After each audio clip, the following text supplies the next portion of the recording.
personally, this is me, you cannot tell me that he's Joe Montana because he can throw the same kind of pass, and that this guy is going to be the next Joe Montana. I just can't live with that theory. In fact, I find it insulting. I don't even think you should be allowed in the business to compare anyone to Joe Montana. Really, once you become Joe Montana or Tom Brady, you're not allowed to talk about them anymore. This guy's the next Tom Brady. He's clearly the next Joe Montana. Look at those feet. Look at that arm. Look at that touch. Look at the way he throws it, just like Joe Montana. His future is bright. Please. He couldn't even win the Pac-12, but he's going to be Joe Montana. He's going to be Joe Montana. Come on, dude. Really? Look at the passes. They're dead similar. And look at this one. He throws the pass just like him. In fact, why don't they put the jersey on him and put Montana on the back and we'd just be watching it all over again. Joe Montana's come back from the dead.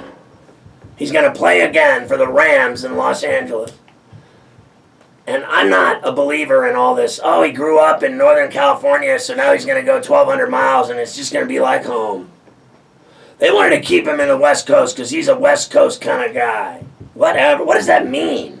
So does it mean that the kid that's from the deep south that goes to Buffalo, is he going to rot in hell because he's never seen snow before? Or the guy from Northern California is going to go to Southern California? Do you know people from Southern California hate people from Northern California? So in that theory, they're going to hate his guts from day one. But he's Joe Montana. So I'm like, come on. Joe Montana, that guy never won a game that mattered at Cal, ever. Tell me one game he ever won that mattered. Montana won so many games at Notre Dame that mattered, it's not even funny. And that 79 Cotton Bowl is the beginning of it. If you want me to argue about how many great games Joe Montana won, we'd be here a lot longer than 2 in the morning tonight. So I don't have time to break down Goff's 3 big wins while he was in Berkeley. I can't even name 2 of them. I think he's a talented kid that's got a great future. He's rich as Ferrall. He's set for life. He's the #1 pick in the draft. He's golden. He's the face of the Rams. He's the future of the Rams.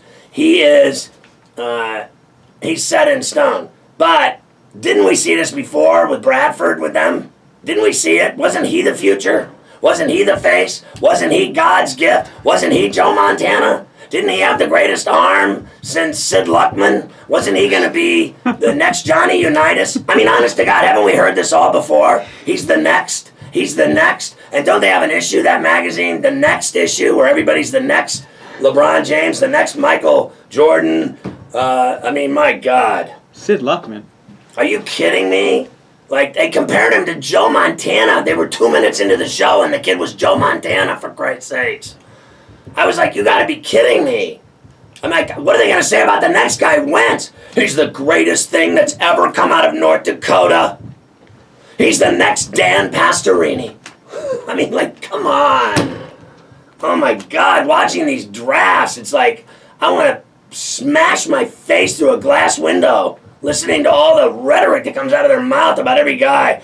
He's got skill, he's got size, he's got speed, he's got athleticism, he's got guts. His mom and dad brought him up right. What wisdom. He did so well on the Wonderlic. He's a kid with passion. He loves Christ. He's on his way. His girlfriend's a good girl. He did a Mormon mission. He's got big feet. He has no foot odor. It's incredible. He's never used baby powder in his life. The guy's never had chafing. He's never had a hangnail. The kid has never known halitosis. Boy, can that kid rush a quarterback. Man, can that kid catch a pass.